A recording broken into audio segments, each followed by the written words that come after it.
Welcome back to Solentha Stories. Let's fuel your day with some intense passion and non-stop excitement. Grab your gear, we're moving into the story now. At dinner, my sister's rich new boyfriend made fun of my clothes, my job, even the way I talk, and everyone laughed. My husband told me to stop making a scene, so I stayed quiet. But when the guy started bragging about his job, I took out my phone. The moment their proud smiles faded, I finally felt like I took my power back. Charming in a throwback kind of way. That's how Dominic described my accent in front of my entire family. My sister's new boyfriend, this polished private equity guy in a suit that cost more than my car payment, had just called me charming the way you'd call a garage sale fine charming. Quaint. Outdated. Worth a chuckle but not much else. Everyone laughed. My mother. My father. Vanessa, who was supposed to be my sister. Even Matteo, my own husband, squeezed my hand under the table and whispered, "Please don't make a scene. Don't make a scene." I'd spent 29 years not making scenes. 29 years being the practical daughter, the boring sister, the wife who knew when to stay quiet. And in that moment, sitting at my parents' perfectly set dinner table while a stranger mocked everything about me, I realized something. I was done being quiet. Because Dominic had no idea who he was actually talking to. None of them did. But I'm getting ahead of myself. Let me back up and tell you how I ended up at that dinner table in the first place, invisible in a room full of people who were supposed to love me. My name is Sienna. I'm 29, married to Matteo, and for most of my adult life, I've been the daughter my parents introduced last, if they introduced me at all. This is Vanessa, our youngest, my mother Patricia would say at charity events, her voice warm with pride. She works in luxury brand consulting. Just brilliant with her clients. Then she'd gesture vaguely in my direction. And this is Sienna, our practical one. Practical. The word landed like a diagnosis every single time. I learned to translate Harrington speak early. Practical meant boring. Stable meant unambitious. Our practical one meant the daughter we don't brag about at country club brunches. My younger sister Vanessa was never practical. Vanessa was magnetic, beautiful, ambitious in all the ways that photographed well and sounded impressive in conversation. She'd been the golden child since birth. Literally. My mother had her baby pictures professionally shot and framed throughout the house like museum pieces. My baby pictures were in a box somewhere in the attic. Vanessa worked in luxury brand consulting, which as far as I could tell meant telling wealthy people how to spend their money on things they absolutely didn't need. But it came with an impressive title and clients whose names you'd recognize from magazine covers. So my parents treated her career like she'd cured a disease. I worked in HR. Or at least that's what they thought. To my family, HR meant filing paperwork and planning office birthday parties. Administrative work for people who couldn't handle real business. My mother once described my job to her book club as helping with employee things. The way you describe a child's lemonade stand, sweet but not serious. They had no idea I'd left that corporate HR job 5 years ago. They had no idea I'd started my own company. They had no idea Streamwave Solutions, my HR tech platform that helped companies manage talent acquisition without drowning in spreadsheets and unconscious bias, had hit 8 figures in revenue last year. Why would they know? They'd never asked. My mother Patricia ran our family like a Fortune 500 corporation. Every Sunday dinner was a carefully orchestrated performance. The napkins were color-coordinated with the season. The wine came from her reserve collection, which she mentioned at least twice per meal. Even casual conversations were strategic moves in an endless game of appearing successful. The house itself was a monument to achievement, or at least the appearance of it. Original artwork on the walls, purchased because the artist was someone important my mother had met at a gala. Furniture that looked expensive because it was expensive, chosen by an interior designer whose name my mother dropped regularly. Everything curated, everything intentional, everything designed to broadcast success to anyone who walked through the door. My father Robert, semi-retired from investment banking, measured people the way jewelers appraise diamonds, quickly, calculating their worth based on observable markers. Your watch. Your shoes. Your posture. The firmness of your handshake. I'd watched him size up Vanessa's boyfriends a dozen times, his eyes tracking details while his mouth made polite small talk. I'd felt him size me up too over and over, and watched him find me wanting every single time. I didn't measure up in the Harrington value system. Not because I'd failed, but because I succeeded quietly in ways they couldn't brag about. I chose what they thought was a safe HR career instead of something entrepreneurial. I married Matteo, a high school history teacher with a genuine love for his students and a Midwestern earnestness that read as unsophisticated to my parents. I wore clearance rack dresses to dinners where Vanessa arrived in designer labels that cost more than my monthly mortgage. At family gatherings, my mother introduced Vanessa first, listing her accomplishments like auction items. Then she gestured to me with that tight smile mothers give disappointing children and say, "And this is Sienna, our practical one." The disappointment. The boring daughter. The one who'd settled. Matteo tried so hard to fit in. Every Sunday he'd put on his nicest button-down shirt, the one I'd ironed carefully that morning, and attempt conversation with my father about the economy or current events. But his teacher's salary and genuine kindness made him easy to dismiss in my parents' world. "Still shaping young minds, Matteo?" my father would ask with the exact enthusiasm someone reserves for discussing dental procedures. "Yes, sir," Matteo would reply, trying to match my father's energy. "We just started a unit on the civil rights movement. The students are really engaged with the primary sources." "That's nice," my father would interrupt, already turning away to refill his scotch glass. My mother was worse in her own quiet way. She'd smile tightly whenever Matteo mentioned his students, as if public education was something unfortunate that happened to other people's families.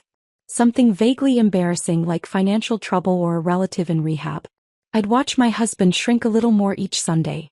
His shoulders would curve inward. His voice would get quieter. His hand would find mine under the table, squeezing gently, our silent code for "we're surviving this together." We were surviving. Barely. But I never told him about Streamwave Solutions. Never mentioned the late nights I spent refining code and pitching to investors. Never showed him the bank statements or the acquisition offers from major investment firms. I kept it hidden the same way I kept everything hidden at these dinners. Silent, small, taking up as little space as possible. Why bother sharing success with people who'd already decided you were a failure? Vanessa cycled through boyfriends the way other people changed seasonal decorations. Every few months, a new one would appear at Sunday dinner. Polished, wealthy, impressive in exactly the ways my parents valued. Investment bankers. Tech startup founders. Men who used words like disruption and synergy like they were casting actual spells. My parents treated each of Vanessa's relationships like potential merger opportunities. My father would grill her boyfriends about their career trajectories and investment strategies. My mother would mentally calculate their social value, already planning which friends to introduce them to at her next charity gala. Meanwhile, my marriage to Matteo, built on actual love and partnership instead of resumes and stock portfolios, was treated like a consolation prize. "At least she's settled," my mother told her book club friend last year while I stood in her kitchen arranging cheese on a platter. She said it like I'd given up on life at 29. Like marrying a teacher and working in what she thought was corporate HR was the emotional equivalent of early retirement.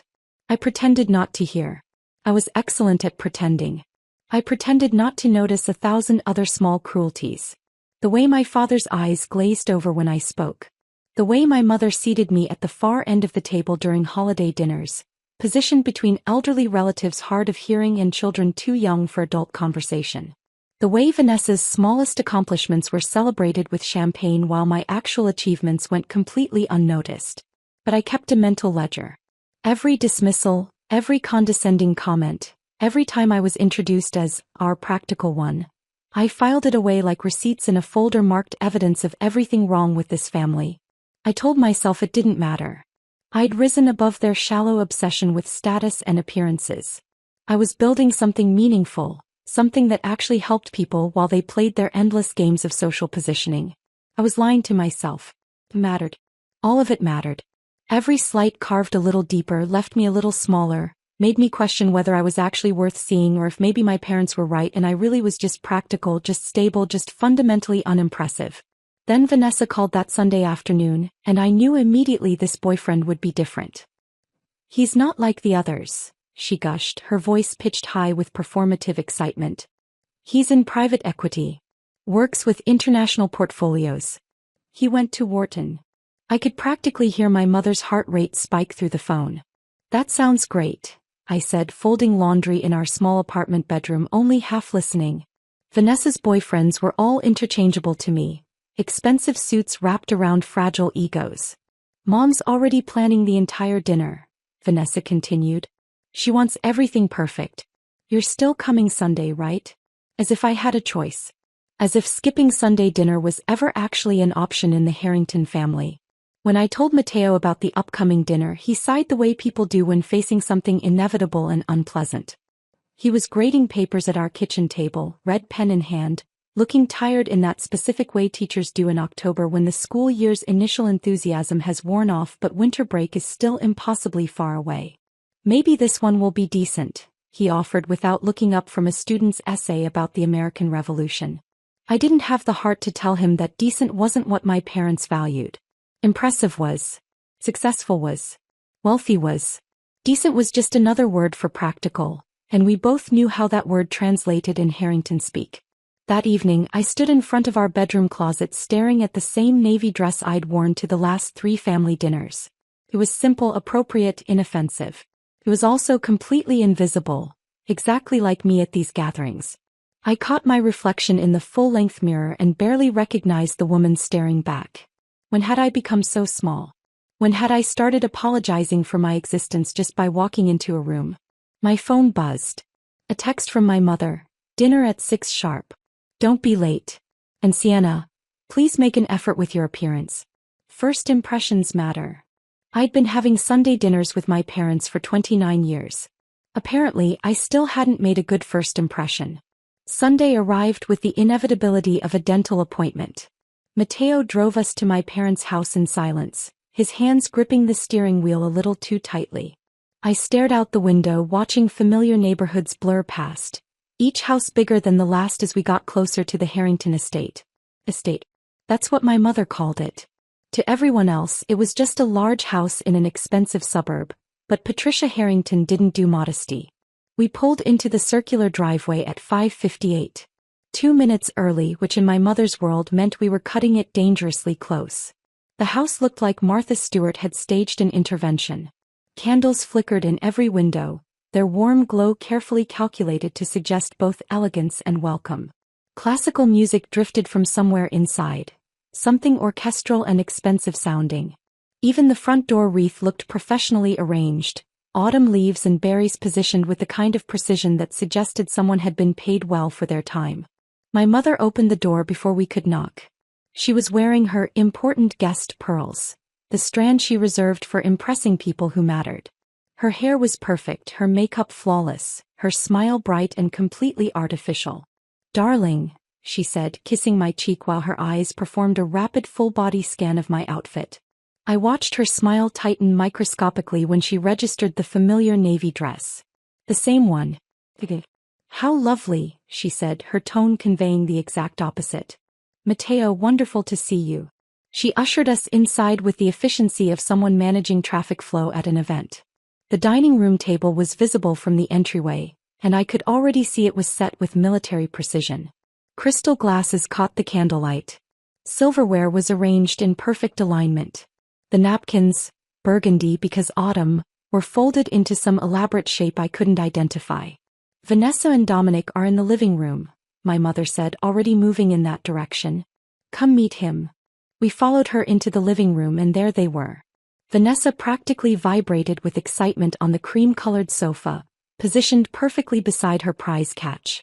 She'd worn a designer dress I recognized from her Instagram, something with a label that cost more than my monthly grocery budget. Her makeup was camera-ready, her hair styled in loose waves that had probably taken an hour to achieve but were meant to look effortless. And beside her sat Dominic Laurent. 32 according to Vanessa's breathless phone summary. Tan in that way that suggested recent tropical vacations or expensive tanning memberships. His dark hair was styled with just enough product to look intentional without looking overdone. He wore a charcoal suit that fit him so perfectly it could only be custom-tailored, paired with a watch that caught the light when he moved his wrist. He stood when we entered, smooth and practiced, like he'd been trained for exactly this moment. "Sienna." Vanessa jumped up, her enthusiasm pitched high for maximum performance value. "This is Dominic. Dom, this is my older sister and her husband Matteo." Dominic extended his hand with a smile so white and perfect it looked engineered.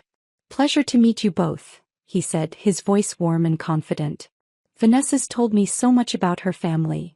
His handshake was firm, practiced, the kind they teach at executive networking seminars.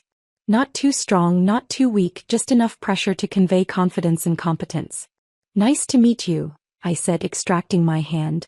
Matteo shook hands next, and I watched Dominic's eyes flick briefly to Matteo's simple watch, his off-the-rack blazer, making calculations I'd seen my father make 1,000 times. So you're a teacher, right?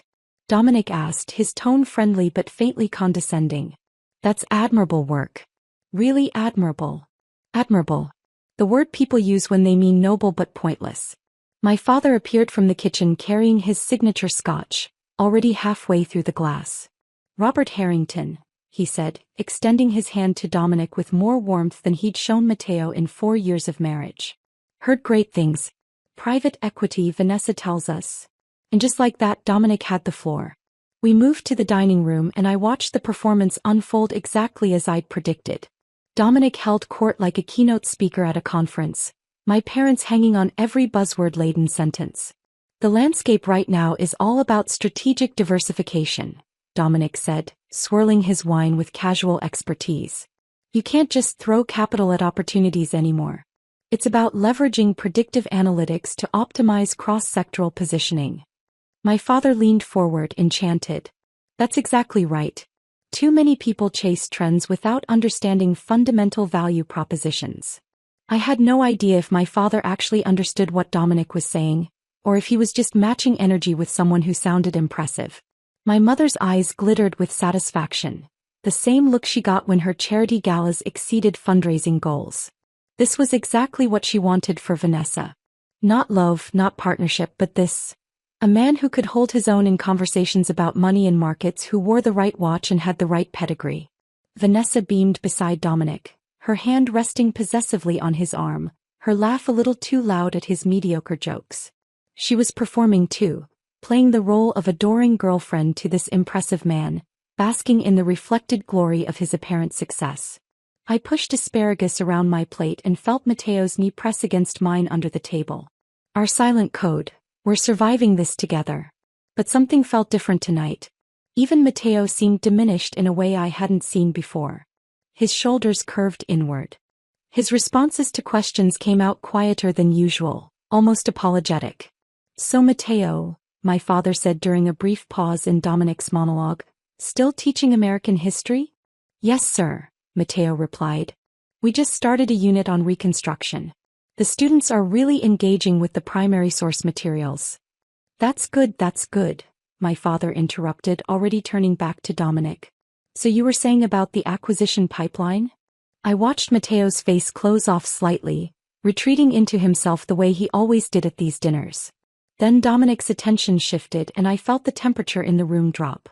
So Sienna, he said, his tone still friendly but edged with something sharper, more assessing. Vanessa mentioned you work in HR? The way he said HR made it sound like I managed a complaints department at a call center. Yes, I said, keeping my voice even and professional. I handle talent acquisition and employee relations for a tech company. Ah, tech. Dominic nodded slowly, condescendingly. Must be interesting. You know, I consult with a few tech startups on the side, mostly on the business development end. The HR side is so administrative, you know? Important work, obviously, but not exactly where the real strategy happens. I felt Matteo tense beside me. Someone has to make sure the strategists don't end up in harassment lawsuits, I said lightly. The table offered polite chuckles. That nervous, performative laughter that signals everyone knows an insult just landed but no one wants to acknowledge it. Dominic smiled wider. Touché.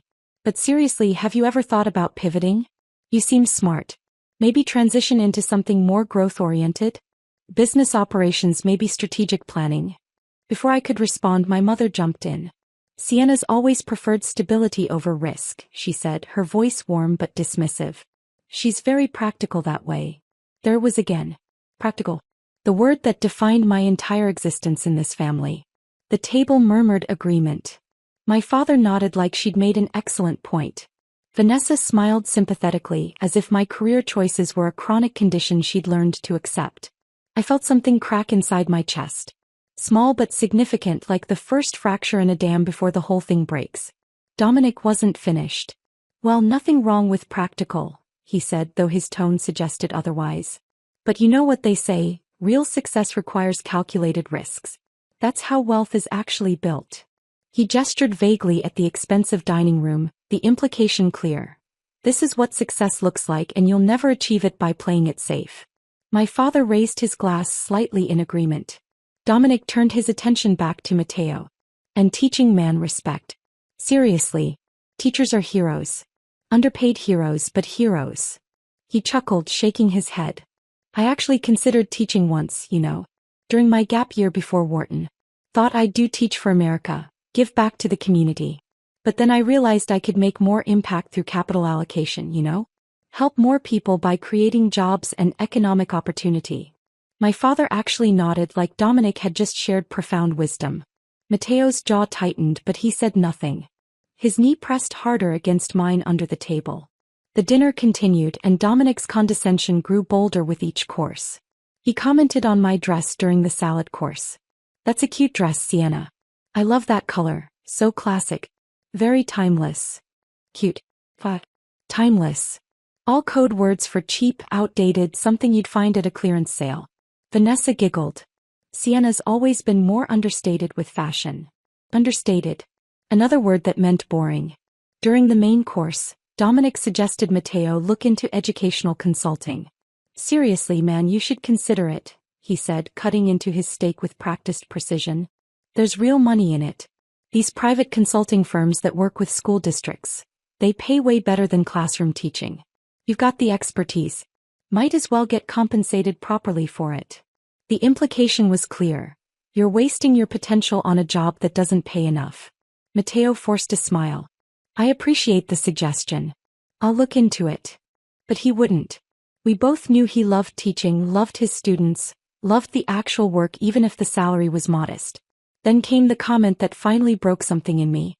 We were between the main course and dessert when Dominic leaned back in his chair, relaxed and confident, and turned to me with a smile that didn't reach his eyes.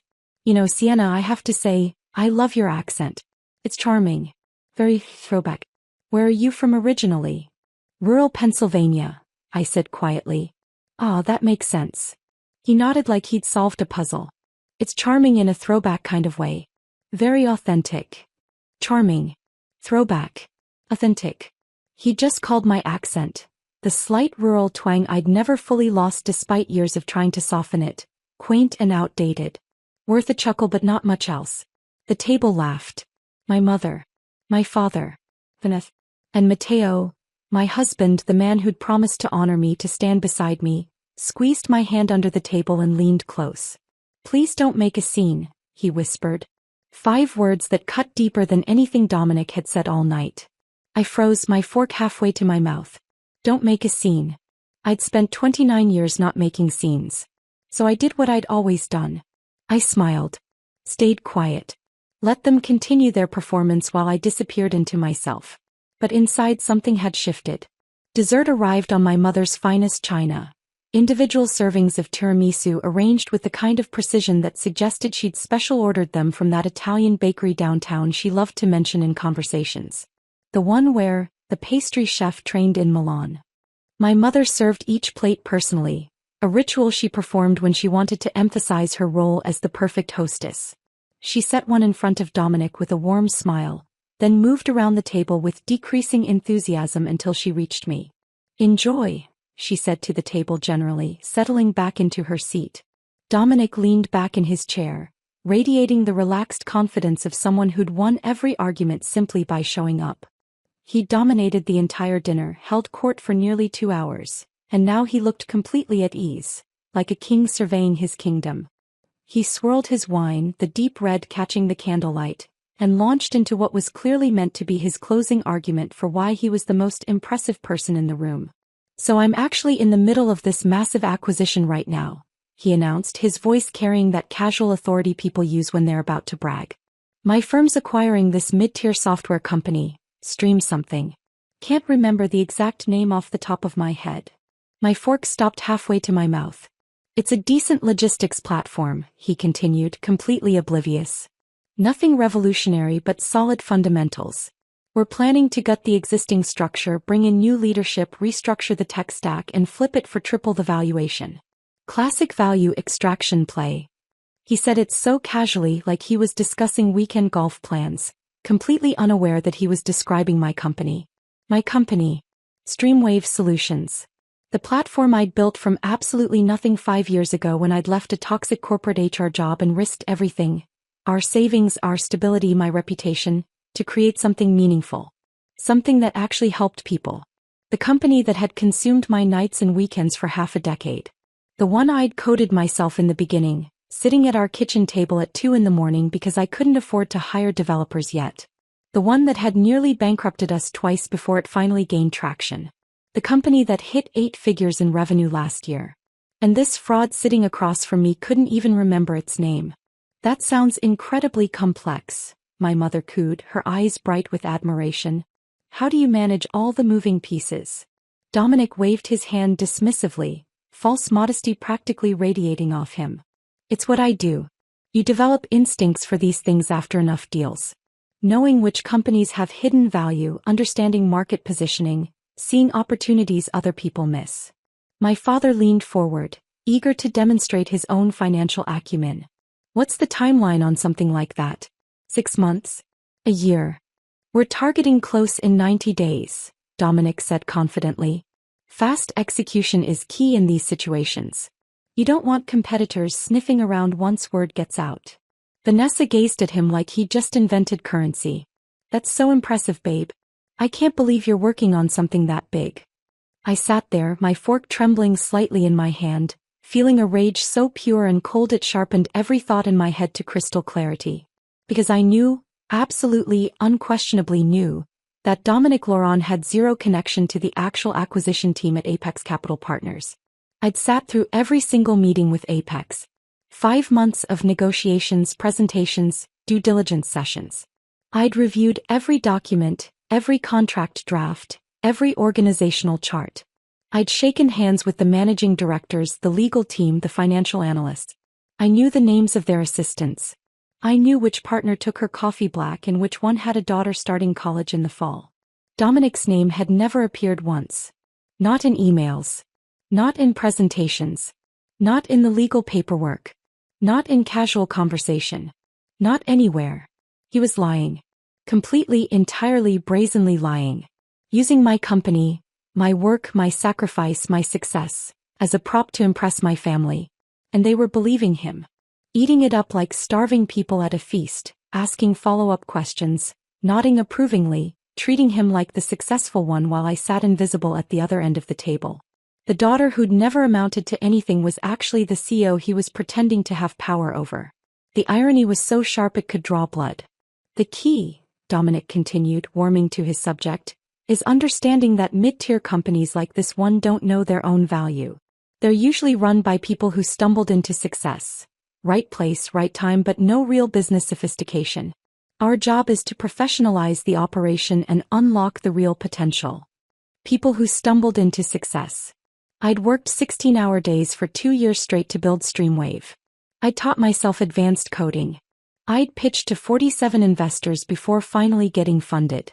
I'd personally handled customer support calls at midnight because we couldn't afford to hire anyone yet. But sure, I'd stumbled into it. My mother sighed contentedly. It's wonderful to see young people with such drive and vision.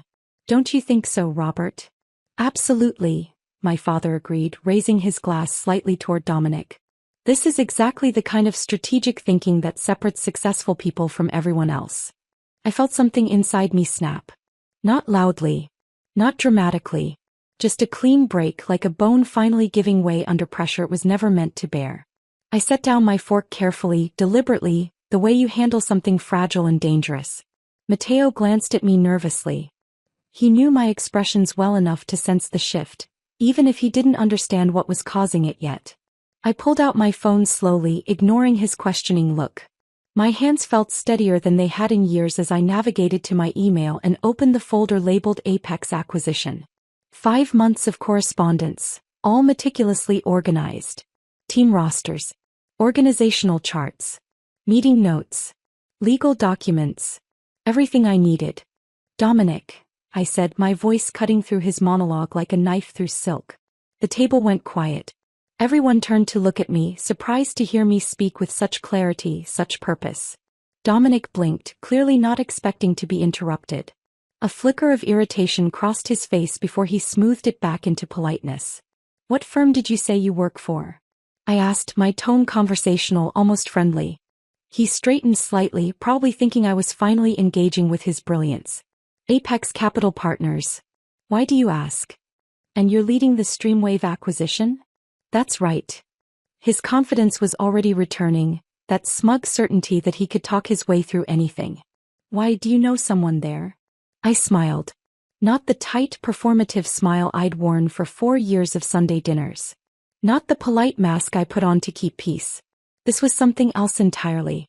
Something sharp and true and finally free. Something like that, I said softly.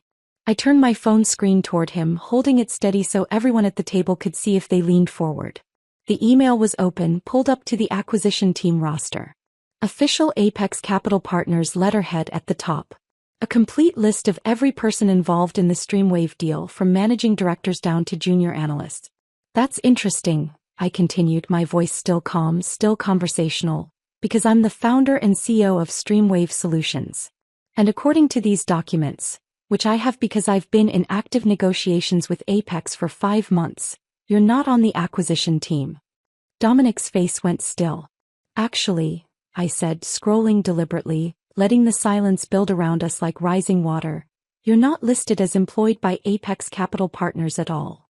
I pulled up another document, the company directory I'd received just last week, complete and current.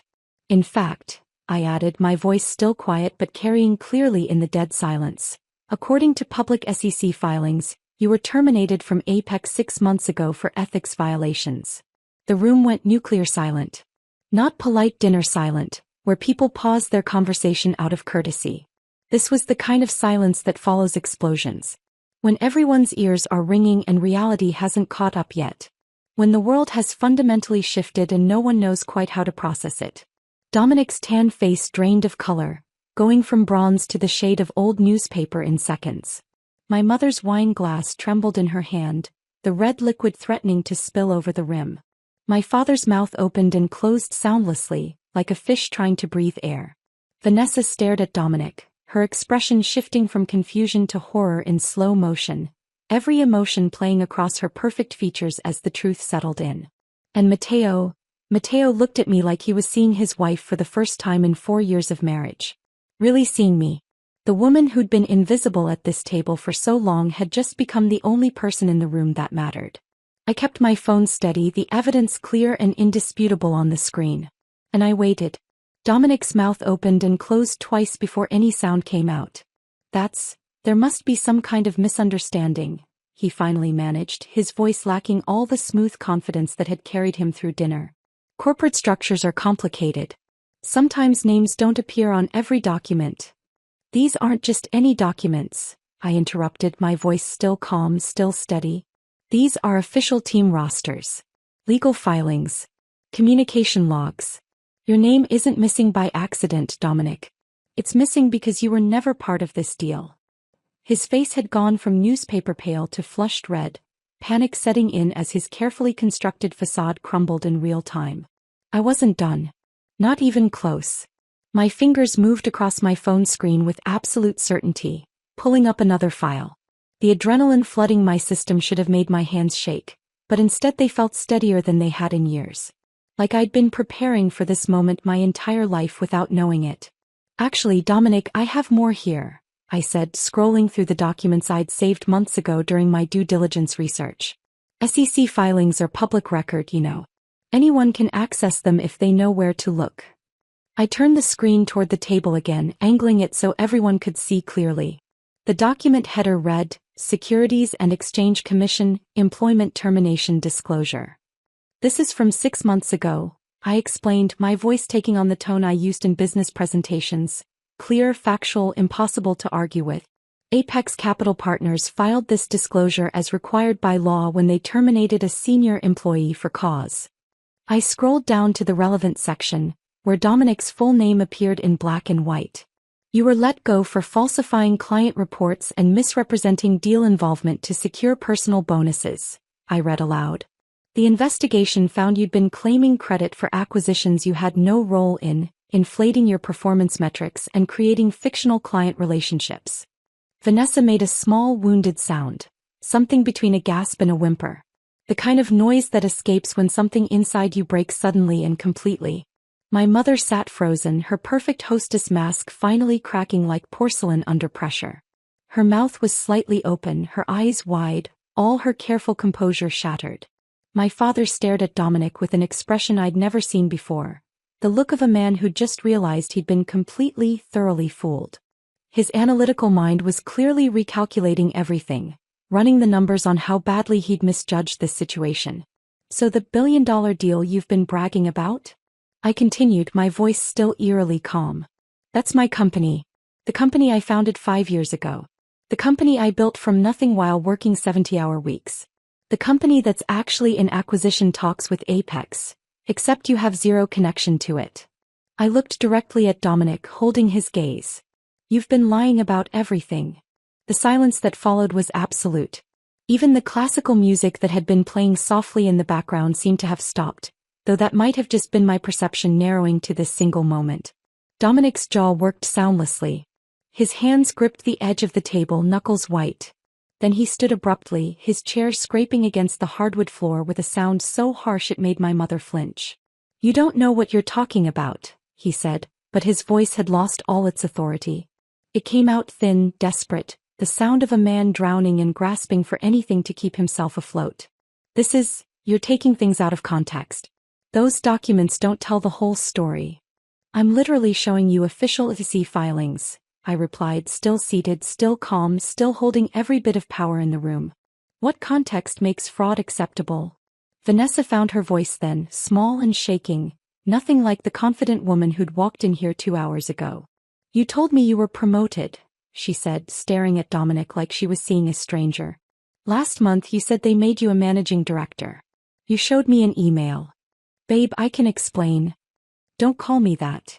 Her voice cracked. Don't you dare call me that right now.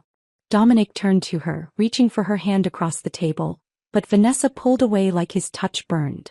You said you were leading deals, she continued, her voice getting stronger even as tears started sliding down her cheeks, ruining her perfect makeup. You said you were traveling for client meetings. Where were you actually going? He didn't answer. Couldn't answer. I leaned forward slightly, drawing his attention back to me. Explain what, Dominic? I asked, my voice soft but cutting. That you're a fraud? That you've been using my company, my actual work, my actual success, to impress my family while spending the entire evening mocking everything I've built? While calling my job administrative busywork and suggesting I'm not smart enough to do real strategy. The words hung in the air like smoke from a gunshot, drifting through the dining room and settling over everyone present. My mother's carefully controlled expression finally shattered completely. Her face went through a rapid series of emotions: shock, horror, embarrassment, and something that might have been shame. My father set down his scotch glass with a heavy thunk, the sound abnormally loud in the silence. Then Patricia Harrington found her voice. When she spoke, it carried the cold, absolute authority of a woman who'd spent decades managing social disasters and protecting the family image above all else. This was her domain and someone had violated it in the worst possible way. Get out of my house. 3 words. Delivered like a judge's sentence. Final and without appeal. Dominic's head snapped toward her, his expression desperate. Mrs. Harrington, please, if you'd just let me explain. Yow. My mother's voice could have frozen water. Get out of my house now. Dominic looked around the table desperately, searching for an ally, someone to defend him or at least question my evidence.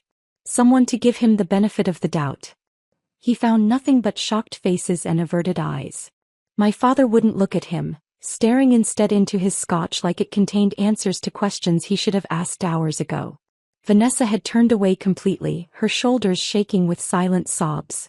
My mother's face was carved from ice, her judgment absolute. Even Matteo, who usually tried to see the best in people, looked at Dominic with something like disgust. Dominic grabbed his jacket from the back of his chair with shaking hands. His movements were jerky, uncoordinated, nothing like the smooth confidence he'd displayed all evening. "This is a misunderstanding," he muttered, more to himself than to anyone else. "I can clear this up. I'll send you the real documents, you'll see." "Leave," my mother repeated, standing now, her full height and presence commanding the room. "And don't contact my daughter again.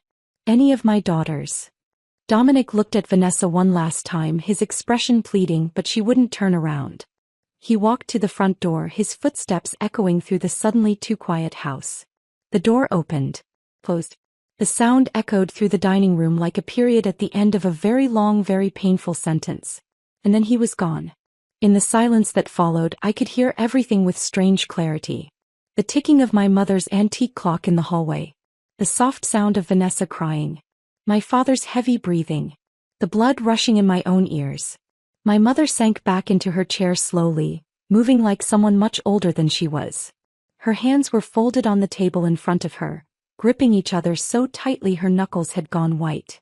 My father poured himself another scotch with mechanical precision, his movements automatic like a man going through familiar motions while his brain rebooted everything he thought he knew.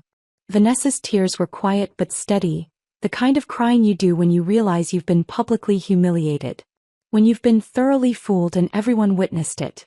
And Matteo sat beside me, his presence suddenly different than it had been all night. His hand found mine under the table, not the warning squeeze from earlier but something else. Something that felt like support. Like he was finally actually seeing me. His eyes were wide, his expression a mixture of shock and what looked like fear. Not fear of me but fear of how wrong he'd been. How thoroughly he'd underestimated the woman he'd married. The silence stretched out, heavy and complicated, filled with too many emotions to name. Finally my mother spoke, her voice barely above a whisper, stripped of all its usual authority and control. "Why didn't you tell us?" I looked at her directly, meeting her eyes for maybe the first time in years without immediately looking away. "About your company," she continued, her voice shaking slightly. "About any of this. About who you really are." The question hung in the air between us, loaded with years of assumptions and dismissals and casual cruelties. I could have said so many things. I could have listed every time they'd talked over me, every accomplishment they'd ignored, every moment they'd introduced me as our practical one, while celebrating Vanessa's smallest achievements. But I didn't. Instead I said simply, "You never asked." The truth of it settled over the table like ash after a fire. Soft and gray and impossible to brush away. They'd never asked because they'd never thought to ask. Never imagined I could be anything more than what they'd decided I was. Practical, boring, safe, small, settled, disappointing. The daughter who didn't quite measure up. Except I'd measured up just fine. They'd just been using the wrong ruler. The silence after those words, "You never asked," felt like it had physical weight pressing down on everyone at the table. Vanessa was the first to move. She pushed back her chair with a scraping sound that broke the stillness, stood without looking at any of us and walked toward the stairs. I watched her go, her movements stiff and mechanical like someone in shock trying to remember how their body worked. Her footsteps on the stairs were heavy, deliberate. Then came the sound of her old bedroom door closing.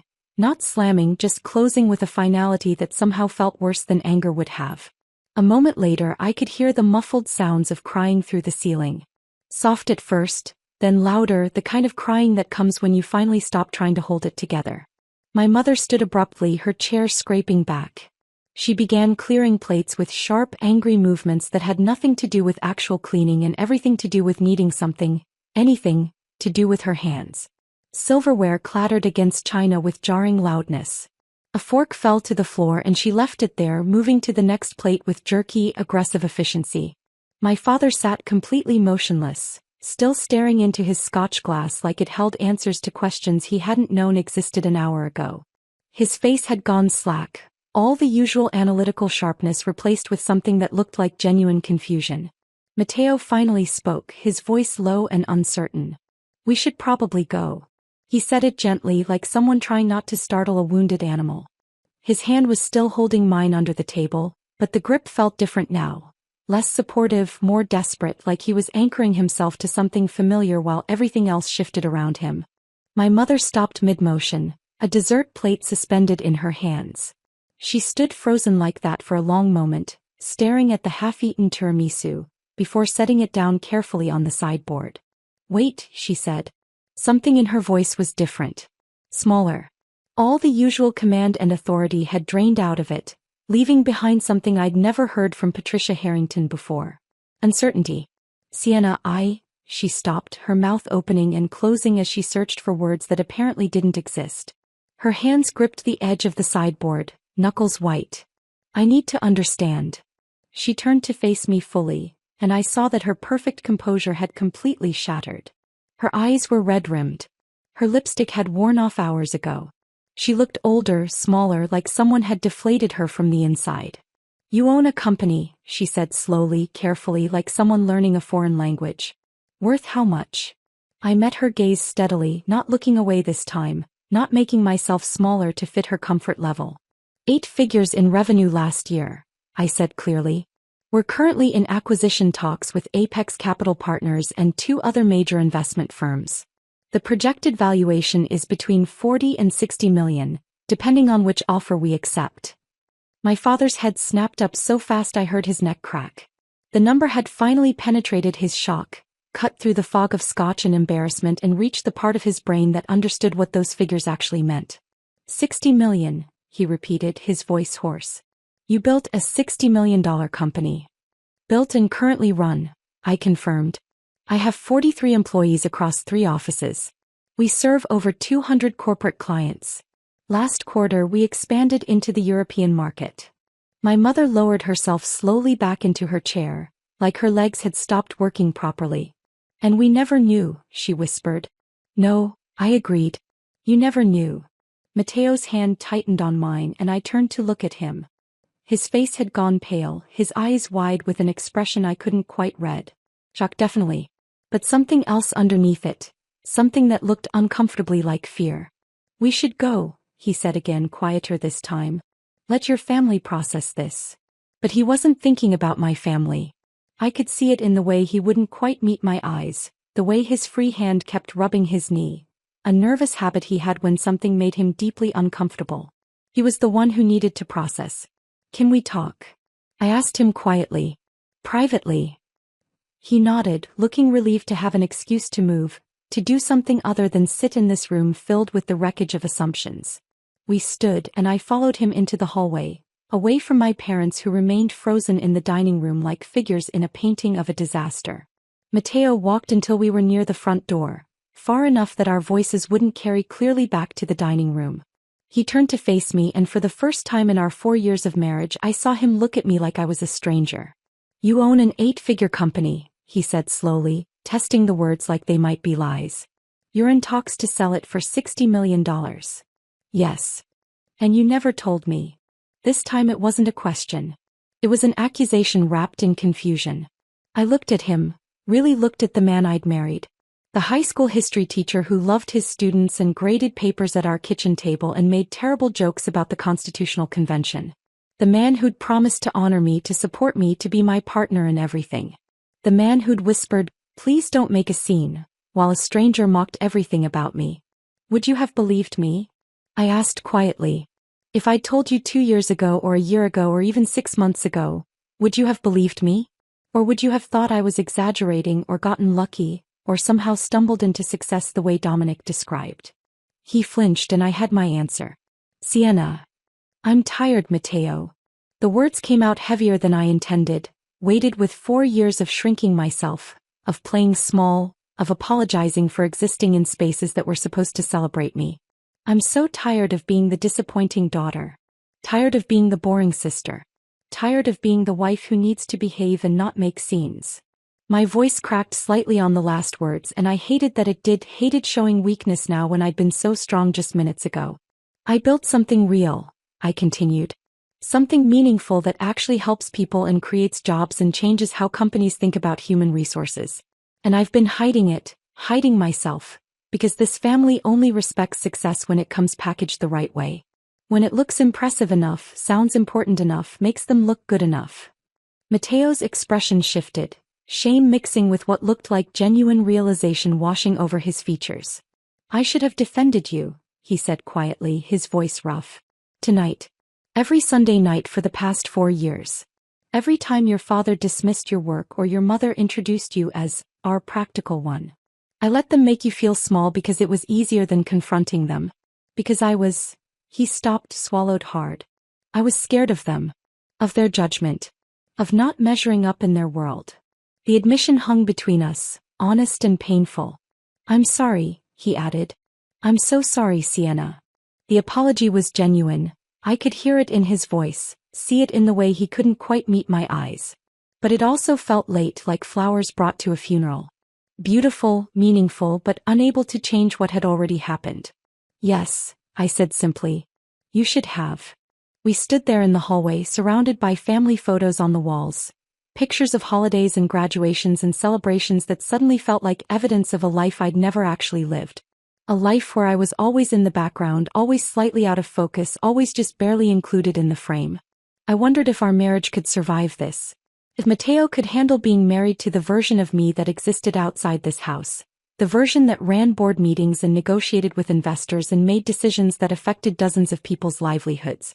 Or if he needed me to stay small, stay quiet, stay the version of Sienna that fit comfortably into his world. Before I could voice any of those thoughts, my mother appeared at the end of the hallway. Her perfect posture had wilted, her shoulders curved inward in a way I'd never seen before. She looked smaller somehow, diminished. Stay, she said, and it came out more like a plea than the command I was used to. Please. We need to talk about this. Really talk. I looked at Mateo, searching his face for some indication of what he was thinking, what he needed. He nodded slowly. I think we should, he said quietly. I think we all need to. I turned back to my mother and made a decision that surprised even me. Hey, I said. Let's talk. We moved to the living room, neutral territory, away from the dining room that still held the ruins of dinner and Dominic's exposure. My mother sat in her usual chair, but she perched on the edge of it instead of settling back with her usual regal posture. My father joined us a moment later, carrying his scotch like a lifeline. He lowered himself into his leather armchair and suddenly looked every one of his 63 years. The sharp, analytical man who'd intimidated me my entire life looked lost, confused, like someone had pulled the foundation out from under everything he thought he knew. I sat on the couch, Mateo beside me but not touching me, a careful space maintained between us. For a long moment no one spoke. Then Vanessa appeared at the top of the stairs. Her eyes were red and swollen, mascara smudged down her cheeks, all her careful beauty routine destroyed by tears. She came down slowly, holding the banister like she needed the support, and curled into the corner of the opposite couch like a wounded animal seeking shelter. The silence stretched out, heavy and uncomfortable, filled with too many unsaid things. Finally, my father cleared his throat.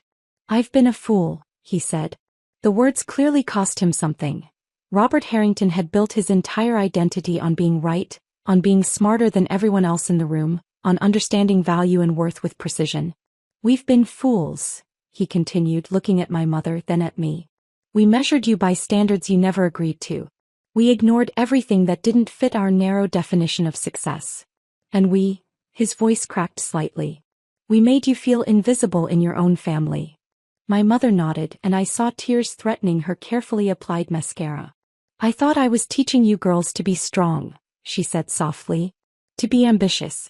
To reach for success. But I was just teaching you to perform. To put on a show for everyone else instead of building something real. She looked at Vanessa, then turned her gaze to me. And somewhere along the way I stopped seeing my daughters. I stopped seeing you as people and started seeing you as projects to manage. Accomplishments to showcase. Extensions of my own image instead of human beings with your own paths. The admission hung in the air, raw and painful and years overdue. And for the first time in my life I saw my mother cry. I didn't sleep well that night. Mateo and I had driven home from my parents' house in silence, the kind that felt less comfortable than suffocating. He tried to hold my hand across the center console, but I'd pulled away, not angry, just exhausted. Too tired to comfort him when I had nothing left for myself. When we got home I'd gone straight to bed while he stayed up in the living room, the glow of his laptop visible under the bedroom door. I could hear him moving around, making tea he probably wouldn't drink, doing anything to avoid coming to bed and facing the conversation we both knew was waiting. I must have fallen asleep around 2 because when my phone started buzzing at 7 in the morning, I jolted awake, disoriented and gritty-eyed. 17 missed calls. I blinked at the screen, my brain still foggy with sleep, trying to understand why my phone looked like someone had died. 3 calls from my mother. 5 from Vanessa. 2 from my father, which was unusual because he never called me directly. 4 from numbers I didn't recognize. And 3 from my business partner, Marcus, who knew better than to call me on a Monday morning unless something was seriously wrong. Then I saw the family group chat. 64 new messages since midnight. My stomach dropped. I sat up slowly, my heart starting to pound, and opened the chat. The messages scrolled past in a blur. My mother's friends asking if everything was all right.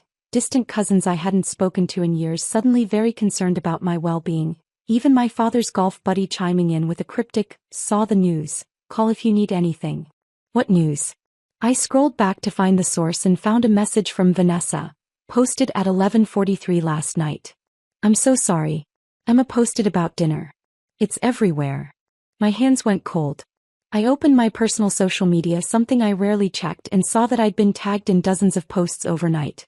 The notifications kept coming, my phone buzzing continuously in my hand like something alive and angry.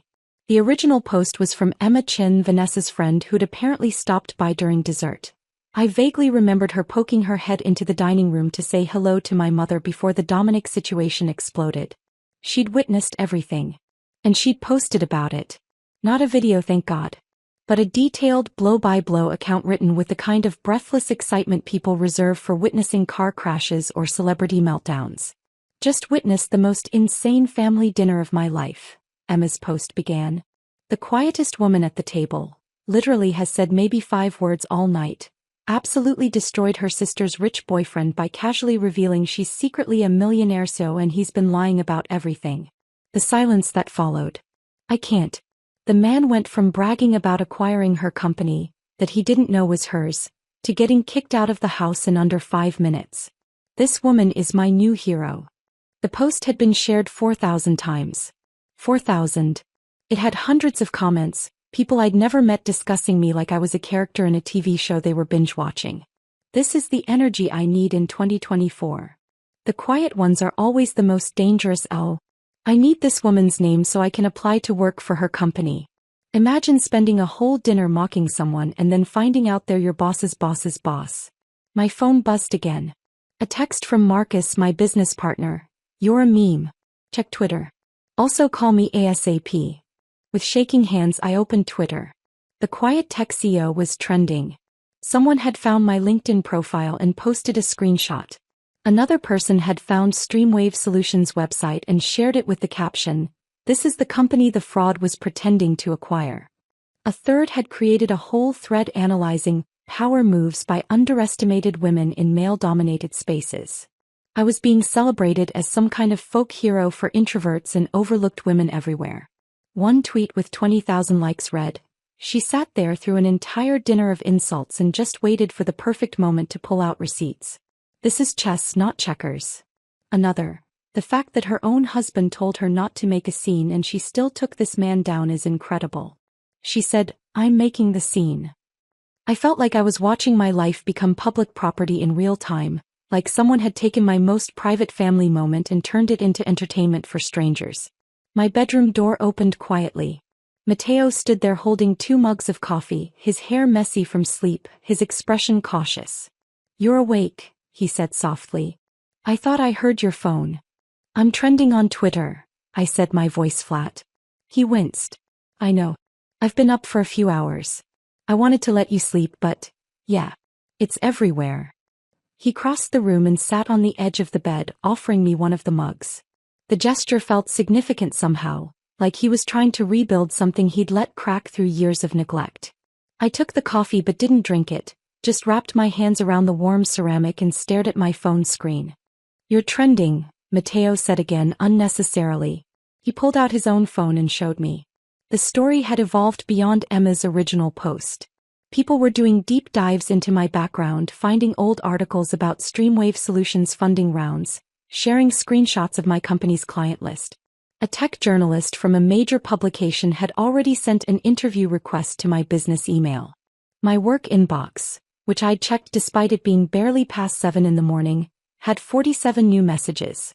Half from reporters wanting quotes or interviews. Half from potential clients who apparently liked the idea of working with the woman who took down a fraud at Sunday dinner. I felt overwhelmed and vindicated in equal measure, riding a wave I hadn't intended to create but couldn't deny feeling powerful upon. I called in sick today, Matteo said quietly, setting his phone aside. I looked up at him surprised. Matteo never called in sick. He was the teacher who showed up with a fever because his students had a test scheduled. Why? Because my wife is a CEO, he said, meeting my eyes for the first time since last night. Because I've been treating her like she's invisible for 4 years. Because I owe you more than an apology whispered in a hallway while your family falls apart. His voice cracked slightly on the last words. I've been doing a lot of thinking, he continued. About what you said. About how I've let your family make you small because it was easier than standing up to them. About how I told you not to make a scene when you had every right to defend yourself. He rubbed his face with both hands, looking exhausted. I was wrong, Sienna. About all of it. And I'm sorry. Before I could respond, my phone rang. My mother's number. I looked at Matteo, who nodded. Put it on speaker, he said. I should hear this too. I answered and placed the phone on the bed between us. Sienna. My mother's voice came through, strained but determined, nothing like her usual controlled composure. I know you're probably overwhelmed right now. I know we have a lot to work through. But I need you to know something. She paused and I heard her take a shaky breath. Vanessa confronted your father and me last night. After you left. Really confronted us for the first time in her entire life. I closed my eyes, bracing myself for whatever was coming. She said we'd created a family where only certain kinds of success mattered, my mother continued, her voice getting thicker. Where she felt constant pressure to date impressive men and have an impressive career just to earn our approval. She said she's been performing for us her whole life and she's exhausted. I heard my mother's breath hitch. She said watching you finally speak up gave her permission to do the same. She said if you could stand up to Dominic and to us after years of being dismissed, then she could too. There was a pause and I heard muffled conversation in the background. My father's voice, though I couldn't make out the words. Your father wants me to tell you something, my mother said. He says, her voice cracked completely. He says he's proud of you. That he's always been proud, he just didn't know how to show it. That he measured everything by the wrong standards and he's sorry. I felt tears prick my eyes despite myself. We're sorry, Sienna, my mother whispered. For all of it. For making you invisible. For celebrating Vanessa's performance while ignoring your actual achievements. For creating a home where you felt like you had to hide who you really were. I couldn't speak. My throat had closed up completely. Matteo reached over and squeezed my hand. I know this doesn't fix anything, my mother continued. I know we have a long way to go. But I wanted you to know that we see you now. Really see you. And we're so sorry it took something like this for us to finally look. She hung up before I could respond. I sat there in bed, coffee going cold in my hands, staring at the phone. Matteo pulled me into a hug and this time I let him, burying my face in his shoulder as the tears finally came. Not sad tears exactly, but something more complicated. Relief mixed with grief, mixed with exhaustion, mixed with hope. By afternoon, the story had taken another turn. Someone, I never found out who, had leaked detailed information about Dominic's professional history to his industry network. His LinkedIn profile, which had claimed he was still a managing director at Apex Capital Partners and listed the Streamwave acquisition as his personal achievement, disappeared within hours. Former colleagues started commenting, confirming he'd been terminated for ethics violations. Industry contacts shared that he'd been working as a freelance consultant for months, which everyone in finance knew was code for unemployed and looking. His entire house of cards collapsed in less than 24 hours. My phone buzzed with a text from Vanessa. The first she'd sent me directly since the dinner. Emma told me what she posted. I'm so sorry it went viral. I told her to take it down, but the damage is done. But also, thank you. A second message followed immediately. I did background checks on every guy I've dated for the past 2 years. Every single one. And this is the first time I actually checked. Really checked. And you saved me from making the biggest mistake of my life. Then a third message. Also, I applied for a real job today. Junior marketing coordinator at an actual company. No more fake consulting. No more pretending to be something I'm not. No more dating guys to impress mom and dad. I stared at the messages, feeling something shift in my chest. Maybe truth didn't just expose lies. Maybe it freed the people trapped inside them. The week that followed felt surreal, like living in the aftermath of an earthquake where everything looked the same but nothing was quite stable. The viral posts eventually died down, replaced by newer controversies and celebrity gossip. My inbox slowly returned to manageable levels. The media requests tapered off after I politely declined all of them through Marcus, who handled it with his usual efficiency. But the real changes were happening quietly in places the internet couldn't see. Vanessa texted me every day. Small things at first. Memes, screenshots of job applications, a photo of her in business casual clothes with the caption, "Is this too boring for an interview?" But then the messages got deeper. Longer. More vulnerable. "I've been thinking about why I dated guys like Dominic," she wrote on Thursday. "I think I needed dad to be proud of me. Needed mom to show me off. And I let that need turn me into someone I don't even recognize. I didn't know what to say to that, so I just sent back a heart emoji and, 'I'm here if you want to talk.' He called me that night.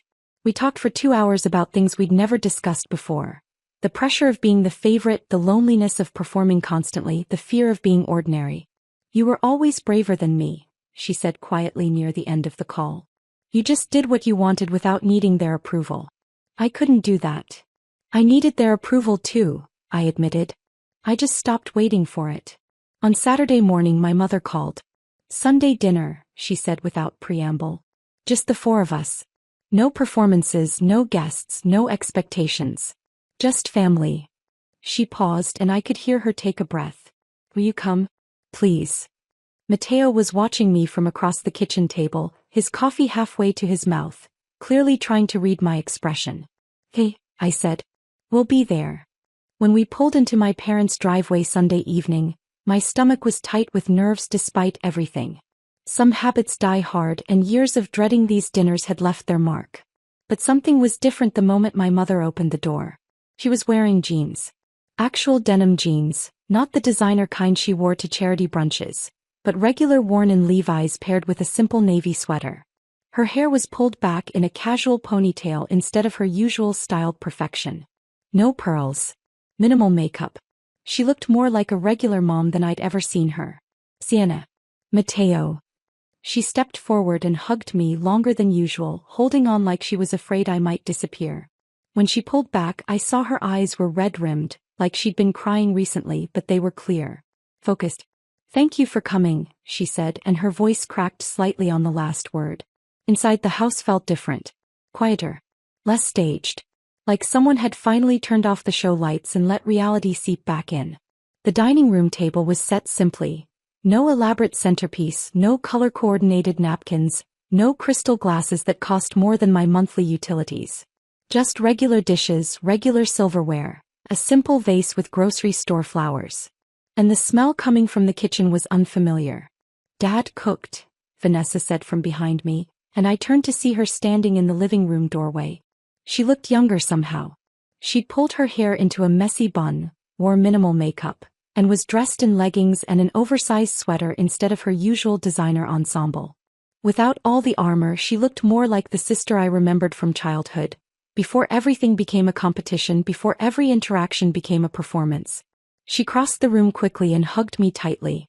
"I'm sorry," she whispered against my shoulder. "For laughing. For not seeing you. For being part of the problem for so long. For everything." I hugged her back, feeling my throat tighten. "I know. It's okay." "It's not okay," she said, pulling back to look at me. "But I'm going to try to do better. We all are." My father appeared from the kitchen wearing an apron that said, "Kiss the cook," a gag gift from years ago that I'd never actually seen him wear. He had a dish towel slung over his shoulder and looked slightly frazzled in a way that was oddly endearing. "Dinner's almost ready," he announced. "I made pot roast. Or attempted to. We'll see if it's edible." The meal was imperfect. The roast slightly overdone, the potatoes a bit mushy, the vegetables underseasoned. But it was real. My father had actually stood in the kitchen and cooked it himself, not hired caterers or supervised staff. That mattered more than perfect seasoning. Dinner was awkward at first. Years of dysfunction don't evaporate over pot roast, and we all seemed acutely aware of the invisible weight sitting at the table with us. All the things unsaid for so long, all the hurt that had accumulated, all the patterns we were trying to break. But slowly, tentatively we started talking. Not performing. Not competing. Just talking. My father asked about streamwave solutions, and this time it wasn't polite small talk. He asked real questions. About the technology, about the business model, about the challenges I'd faced scaling the company. He listened to my answers with genuine curiosity, asked follow-up questions that showed he was actually trying to understand. How did you handle the funding rounds? He asked. That must have been intense, especially starting from nothing. I found myself explaining the early days, the 47 rejections before we finally got funded, the nights I'd spent perfecting pitch decks while working full-time to keep the lights on. My father listened intently, nodding. That took real courage, he said quietly. More than I had at your age. My mother asked Matteo about his students, and this time she didn't have that tight smile. She actually engaged with his stories, laughed at the funny parts, asked genuine questions about his teaching philosophy. There's this kid in my third period, Matteo said, warming to his subject the way he always did when talking about his students. Came in convinced he hated history. Thought it was all dead people and memorizing dates. But we've been doing this project where they research their own family histories, and he discovered his great-grandfather was part of the Tuskegee Airmen. That's wonderful, my mother said, and she actually meant it. What a gift to help kids connect with their own stories. Vanessa shared about the job she'd applied for, junior marketing coordinator at a mid-size firm, nothing glamorous or impressive by our family's old standards, but real and stable and honest. I'm terrified, she admitted, pushing food around her plate. I don't even know if I'm good at anything real. Everything I've done for the past 5 years has been smoke and mirrors. What if I can't actually do normal work? Her voice was small, vulnerable in a way I'd never heard from her. My mother reached across the table and took her hand. Then you'll learn, she said firmly. You'll make mistakes and you'll learn from them and you'll get better. And we'll be here while you do. Really here, not just watching and judging from the sidelines. Supporting you. Believing in you. She squeezed Vanessa's hand. Not performing for us, she added quietly. Just being you. Vanessa's eyes filled with tears and she nodded. After dinner, my father asked me to step outside with him. We moved to the back patio, the evening air cool and quiet, carrying the scent of autumn leaves and distant wood smoke. He stood at the railing, hands in his pockets, staring out at the yard. The landscaping lights had come on automatically, casting everything in soft amber. I owe you more than an apology, he said finally, not looking at me. More than just saying I'm sorry and hoping that fixes things. He turned to face me and I saw how uncomfortable he was with this kind of emotional honesty. It would have been funny if it wasn't so sad. This man who'd commanded boardrooms and negotiated million-dollar deals, struggling to tell his daughter how he felt. I measured your worth by standards I didn't even believe in, he continued. I built my whole life around wealth and status and appearances. And then I forced those metrics onto my daughters without ever asking what you actually wanted. What would make you happy? His voice was rough, strained. You built something meaningful, Sienna. You took risks I was too afraid to take. You succeeded by actually helping people, not just moving money around. And he stopped, swallowed hard. I mocked you for it. Dismissed it. Made you feel small because I didn't understand it. Because it didn't fit into my narrow definition of success. I could see how much the admission cost him. I'm proud of you, he said, his voice cracking. So incredibly proud. I should have said that years ago. Should have celebrated what you were building instead of comparing you to some imaginary standard that didn't even matter. I felt tears prick my eyes and didn't try to blink them back this time. I needed to hear that, I said quietly. For so long I needed to hear that. He nodded, his own eyes wet. I know. And I'm sorry I made you wait. We stood there in comfortable silence as the evening darkened around us, and for the first time in my entire life, I felt truly seen by my father. Before Matteo and I left, my mother pressed a small envelope into my hand. Read this when you get home, she said. Please. In the car I opened it carefully. Inside was a letter. 3 pages of my mother's precise handwriting, the same script that had addressed 1,000 charity gala invitations and thank you notes. But this was different. Dear Sienna, it began. I've started this letter a dozen times and deleted it a dozen times trying to find the right words. But I've realized there are no right words for what I need to say. There's just the truth. The letter went on for 3 pages, unflinching and honest in a way I'd never seen from my mother. She admitted to years of emotional manipulation disguised as high standards.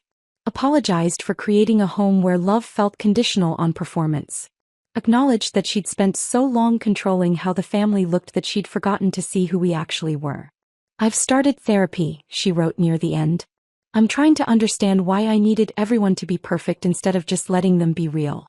Why I measured my worth as a mother by how impressive my daughters appeared instead of how happy they were. The last paragraph was simple.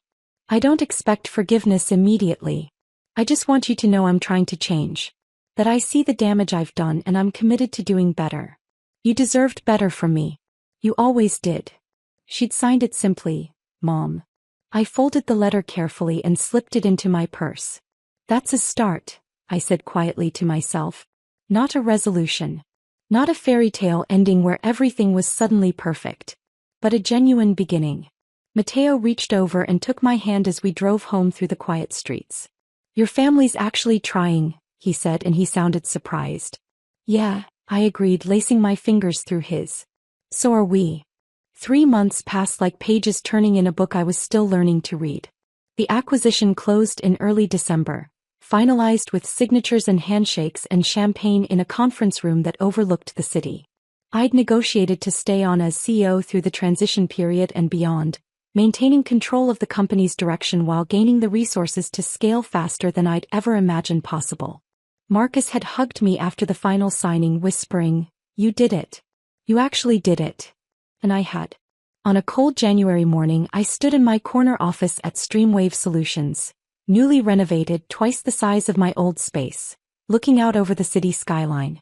Snow was falling lightly, dusting the buildings in white, and I tried to recognize the woman reflected faintly in the glass. She looked taller somehow. More solid. Less like someone apologizing for taking up space.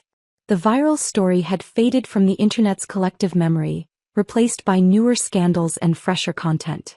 But it had left ripples in its wake. Unexpected opportunities that kept appearing like gifts I hadn't asked for but was learning to accept.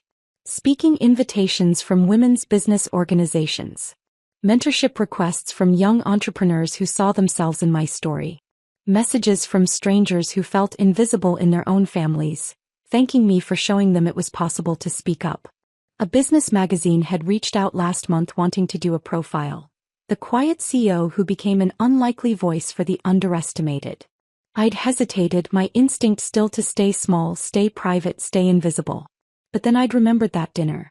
That moment when I'd finally stopped shrinking. And I'd said yes. Not because I wanted fame or attention. But because I'd learned that staying silent didn't protect you. It just made you smaller. And maybe my story could help someone else find their voice sooner than I'd found mine. My assistant, Claire, knocked gently on the open door. Your sister's here for lunch, she said with a smile. Thanks. Send her in. Vanessa appeared a moment later, bundled in a winter coat, her cheeks pink from the cold. She'd cut her hair shorter, wore less makeup, dressed in business casual instead of designer labels. She looked more real somehow. More herself. Hey, she said, crossing the office to hug me. Sorry I'm late. The subway was a nightmare. You took the subway? I raised an eyebrow. The old Vanessa would have taken an Uber and expensed it to our parents. She laughed. I'm on a budget now. Real job, real salary, real life. It's shockingly humbling. We'd started meeting for lunch every week after that first Sunday dinner, slowly rebuilding a relationship we'd never really had. Learning each other as adults instead of competitors. Discovering we actually liked each other when we weren't performing for an audience. I ordered sandwiches from the cafe downstairs, and we settled into the chairs by the window, the city spread out below us. So how's the job? I asked, unwrapping my turkey sandwich. Vanessa's face lit up in a way I'd never seen before. Genuine excitement, not the performative enthusiasm she used to display. It's good. Really good, actually. I mean, I'm terrible at it sometimes, she admitted, laughing. Last week I completely messed up a client presentation because I forgot to save the final version. Had to present the draft with typos and missing graphics. It was mortifying. What happened? My boss helped me fix it and we rescheduled. And then she sat me down and gave me actual constructive feedback instead of just firing me or making me feel worthless. Vanessa shook her head, still seeming amazed by this. And you know what's weird? I actually care about getting better. Like, I went home and practiced my presentation skills. Watched YouTube tutorials. Asked for extra training. She paused, picking at her napkin.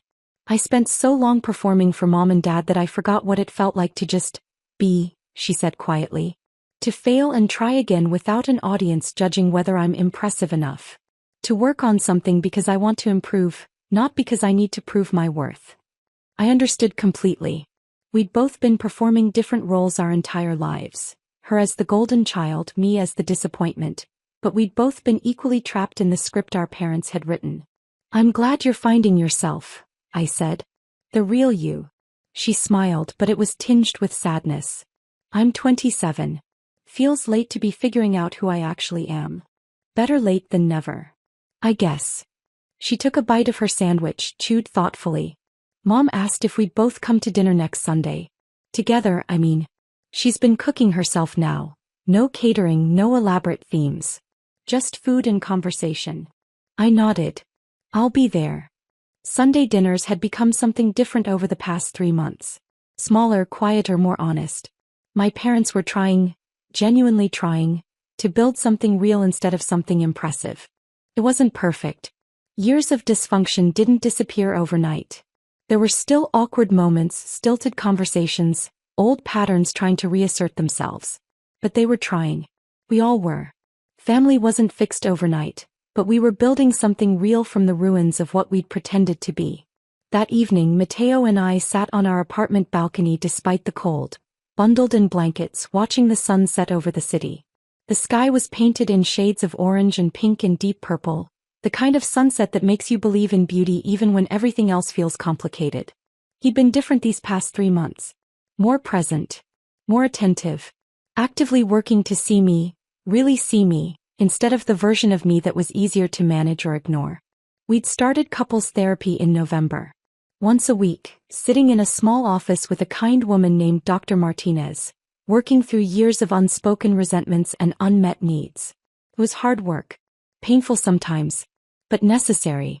I'm proud of you, Mateo said quietly, breaking the comfortable silence. I turned to look at him. For what? Not for the company or the money or any of that, he said, meeting my eyes. I'm proud that you stopped making yourself small for people who should have celebrated you from the beginning. He took my hand, lacing our fingers together. Including me, he added, his voice rough. Especially me. I should have seen you. Should have defended you. Should have made you feel like you were enough exactly as you were. I leaned into him, resting my head on his shoulder, feeling the weight of being truly seen for the first time in my adult life. It was terrifying and exhilarating in equal measure. I'm proud of me too, I admitted quietly. That's new. He kissed the top of my head. Good. You should be. We sat in comfortable silence as the sun disappeared below the horizon, the city lights beginning to twinkle on one by one. My phone buzzed in my pocket. A text from Vanessa. Thank you for today. For being patient with me while I figure myself out. I love you. I smiled and typed back. Love you too. Later that night, unable to sleep despite my exhaustion, I pulled out my mother's letter from the nightstand drawer where I'd kept it for the past 3 months. The paper was soft now from repeated handling, the folds worn. I'd read it dozens of times, finding new meaning in the words each time. The apologies were specific, detailed, honest in a way that suggested real self-reflection rather than performative guilt designed to make herself feel better. She'd written about her own mother, the pressure she'd felt to be perfect, the way she'd internalized those impossible standards and passed them down to us without realizing the damage she was doing. I thought love meant pushing you to be better, she'd written. I didn't understand that real love means accepting who you already are. At the bottom of the final page, she'd added something that had stuck with me since the first reading. I spent your whole life teaching you that a lady knows when to speak and when to listen. I was wrong. A strong woman knows when her voice matters, and then she uses it regardless of who's uncomfortable. I folded the letter carefully and placed it back in the drawer, an artifact of transformation that I'd probably keep for the rest of my life. For 29 years I'd been the quiet one. The invisible daughter who learned early that her voice didn't matter as much as her sister's. The disappointing child who could never quite measure up to standards she'd never agreed to. The wife who needed to behave to not make scenes, to keep the peace at the cost of her own dignity. But silence was never weakness. It was strategy. It was observation. It was gathering strength while everyone else assumed I had none. And when I'd finally spoken, when I'd finally stopped shrinking myself to fit their comfortable expectations, I hadn't just exposed one liar. I'd freed an entire family from the prison of perfection they'd built around themselves. My parents were learning to be real instead of impressive. Vanessa was discovering who she was beneath the performance. Mateo was learning to see me instead of the idea of me he'd married. And I was learning that my voice had always mattered. I'd just been waiting for the right moment to use it. The quiet ones aren't weak. We're not invisible because we lack substance. We're not silent because we have nothing to say. We're just strategic, patient, observant, waiting for the moment when our words will have the most impact. And when that moment comes, when we finally decide to speak, to stand up, to take up the space we've always deserved, we don't miss. We don't waver. We don't apologize. We just tell the truth. And the truth, I'd learned, is the most powerful weapon anyone can wield. I turned off the bedside lamp and settled into bed beside Mateo, who was already asleep, his breathing slow and even. For the first time in my adult life, I felt at peace with who I was. Not perfect. Not impressive by anyone's standards but my own. Just real. Just enough. Just me. And that, finally, was more than good enough. If this story of quiet power and perfect timing had you hooked, hit that like button right now. My favorite part was when Sienna calmly pulled out her phone and revealed she was the CEO Dominic was lying about. What was your favorite moment? Drop it in the comments below. Don't miss more incredible revenge stories like this. Subscribe and hit that notification bell so you never miss an upload.